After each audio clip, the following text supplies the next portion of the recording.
Assalamualaikum warahmatullahi wabarakatuh. Hai semuanya, perkenalkan, saya Arum Eka Nurpatiwi. Saya dari Universitas Siliwangi. Nah, selamat datang di channel pembelajaran matematika. Di video kali ini, kita akan belajar bagaimana cara menyelesaikan soal HOTS atau High Order Thinking Skill. Ya, yang mana itu benar-benar menantang banget pada mata pelajaran statistika siswa SMP ya. Itu bukan cuma hitung-hitungan aja di video kali ini, tapi juga butuh penalaran dan keputusan logis. Jadi kita selain kita menghitung menggunakan rumus, kita juga bakal menyimpulkan jawaban apa yang dapat kita simpulkan dari soal tersebut. Nah, soal ini menantang banget pakai rumus min, median, range, terus kita bakal analisis datanya untuk menarik kesimpulan tersebut.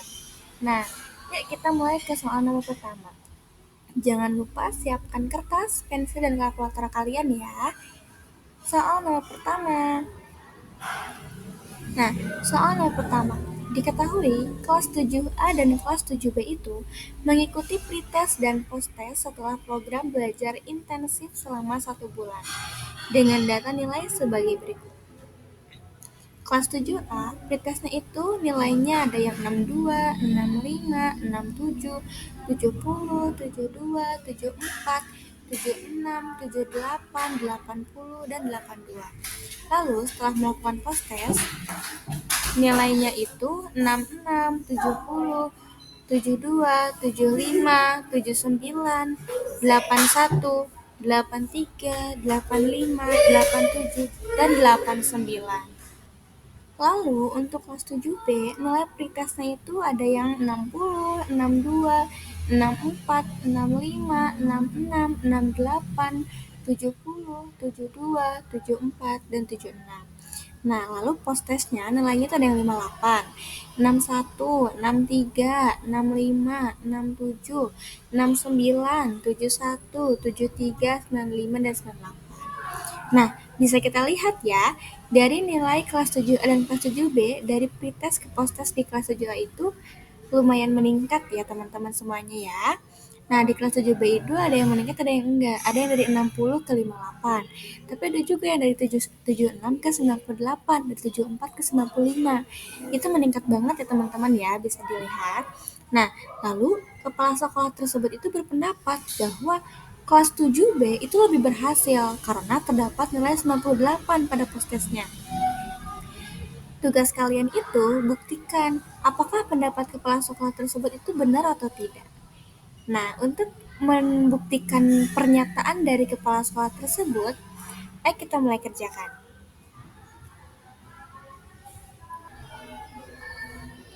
Nah, pertama-tama kita itu harus menghitung min. Min itu kan merupakan jumlah semua data dibagi banyak data, atau bisa kita sebut sebagai rata-rata ya teman-teman semuanya ya. Nah, jumlah semua data itu tadi yang nilai kita ketahui itu semua kita jumlahkan, lalu dibagi banyaknya nilai yang ada. Nah, untuk kelas 7A, kita hitung dulu satu persatu ya. Dari kelas 7A, untuk min pretestnya itu, nilainya kita cantumkan tadi. Yang tadi nilainya kita ketahui kita cantumkan, itu semuanya kalau kita hitung itu berjumlah 10, maka kita bagi 10 ya. Dari 62, 65, 67, 70, 72, 74, 76, 78, 80, 82 itu kita hitung itu ada 10 ya nilainya. Lalu setelah kita jumlahkan itu totalnya adalah 726. Dibagi 10 maka hasil rata-rata dari pretest kelas 7A itu 72,6. Lalu untuk min posttestnya dari kelas 7A adalah setelah kita jumlahkan dan dibagi 10 itu totalnya adalah 787. Lalu kita bagi 10, maka itu kita dapatkan rata-rata min dari kelas posttest 7B itu adalah 7A itu adalah 78,7. Nah, lalu untuk kelas 7B, min pretestnya adalah kita jumlahkan dibagi 10 juga, karena semuanya jumlahnya adalah 10, adalah 677 dibagi 10. Maka nilai rata-ratanya adalah 67,7. Lalu untuk min posttestnya, kita semuanya jumlahkan dibagi 10, itu 720. Dibagi 10 itu maka rata-ratanya adalah 72. Nah, teman-teman bisa lihat kan, rata-rata dari kelas 7A itu kan pretestnya itu rata-ratanya 72,6. Lalu ke 78,7. Dilihat naik kan, itu naik 6,1 poin dari kelas 7A, dari pretest ke postesnya. Lalu untuk kelas 7B, itu dari awalnya rata-rata pretestnya adalah 67,7, lalu ke 72, itu naik berapa? Betul, 4,3 poin. Ya, maka dapat kita simpulkan rata-rata kelas 7A itu naik poinnya itu 6,1 poin.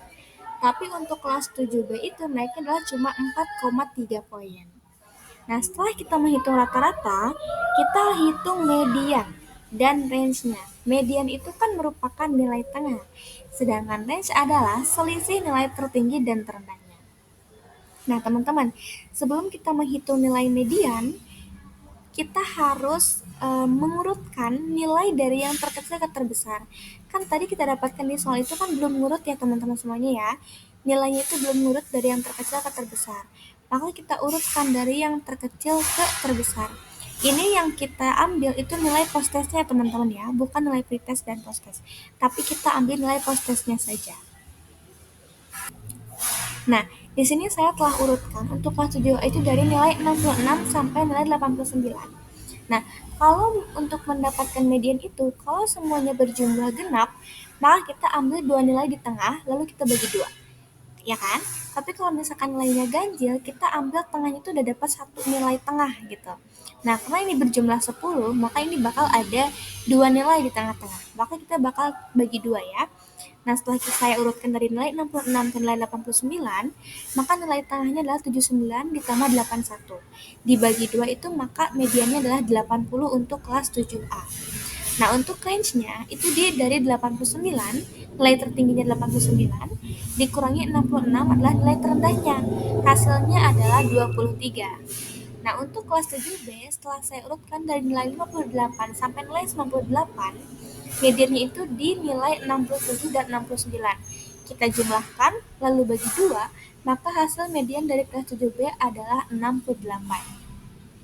Nah, untuk range-nya adalah nilai tertingginya kelas 7B adalah 98, dan nilai terendahnya adalah 58. Selisihnya adalah 40.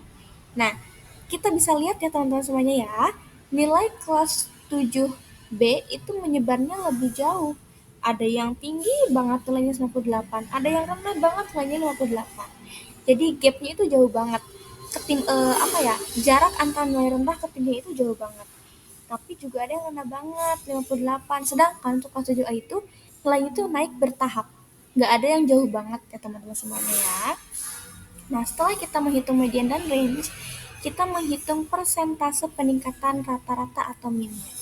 Nah, untuk menghitung persentase peningkatan rata-rata atau minnya ini, kita menggunakan rumus rata-rata atau min post-test dikurangi rata-rata atau min pre-test dibagikan dengan rata-rata atau min pre-test dikalikan 100%.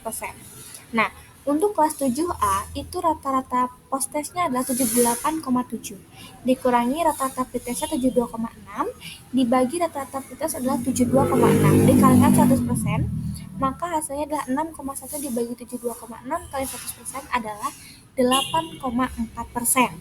Nah, untuk kelas 7B itu rata-rata post-testnya adalah 72 dikurangi rata-rata pretestnya adalah 67,7 dibagi rata-rata pretestnya adalah 67,7 dikali 100% itu adalah 4,3 dibagi 67,7 dikalikan 100% adalah 6,35%. Nah, bisa dilihat ya, peningkatan kelas 7A itu lebih jauh dibandingkan kelas 7B. Kelas 7A itu meningkatnya 8,4%, sedangkan kelas 7B itu meningkatnya 6,35%. Setelah menghitung semuanya, kita bisa ketahui nih, rata-rata post-test dari kelas 7A itu 78,7, sedangkan kelas 7B itu 72. Maka dari sisi rata-rata atau min tersebut, kelas 7A lebih baik dong, karena kan nilainya 78,7. Ya kan? 78,7 itu kan lebih besar dibanding 72. Kelas 7A menang nih di rata-rata. Lalu di median. Median kelas 7A itu 80, sedangkan median kelas 7B adalah 68. Maka pusat data kelas 7A itu dinilai 80 dibandingkan kelas 7B. Kelas 7A itu di pusat data itu 80, tapi 7B itu di 68. 80 dan 68 kan gedean 80, 7A menang lagi. Nah, untuk range-nya atau jangkauannya, kelas 7B itu jangkauannya 40, jauh lebih besar dibandingkan 7A. Karena kan mereka ada yang nilainya 95, ada yang nilainya 98, ada juga yang nilainya 58. Jadi menandakan eh, nilai dari yang terendah ke tertingginya itu ekstrim banget, jauh banget jaraknya. Maka rata-rata tersebut itu tidak mewakili mayoritas peningkatannya. Nah, lalu untuk persentase kenaikan dari kelas 7A itu, persentase kenaikannya tinggi, 8,4%. Sedangkan 7B itu 6,35%. Maka kelas 7A itu naik lebih besar dong relatif terhadap terhadap persentase kenaikan kelas 7B. Nah, kalian bisa menyimpulkan nggak? Jadi kelas mana nih yang lebih baik? Nah, bisa kita simpulkan ya.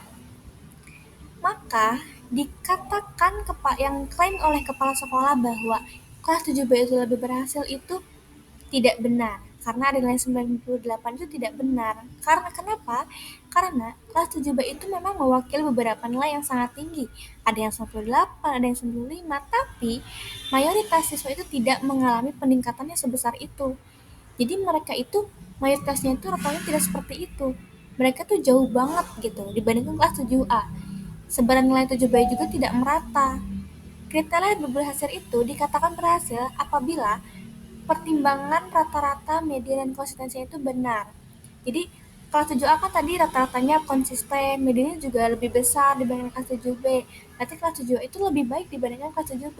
Jadi yang kita lihat lebih baik atau tidaknya itu kita harus hitung rata-ratanya dulu, lalu kita lihat mediannya, lalu kita lihat ke persentasenya, konsistensinya itu lebih konsisten yang mana. Nah, dapat kita lihat itu 7A lebih konsisten. Jadi 7B itu cuma menang di nilai puncaknya aja tapi tidak konsisten. Maka 7B itu tidak dapat dikatakan lebih baik dibandingkan kelas 7A. Yang dapat dikatakan lebih baik adalah kelas 7A. Bagaimana teman-teman? Apakah sudah paham? Oke. Nah, apabila sudah paham, itu untuk jawaban soal nomor 1. Untuk jawaban soal nomor 2, next video ya teman-teman semuanya ya. Terima kasih.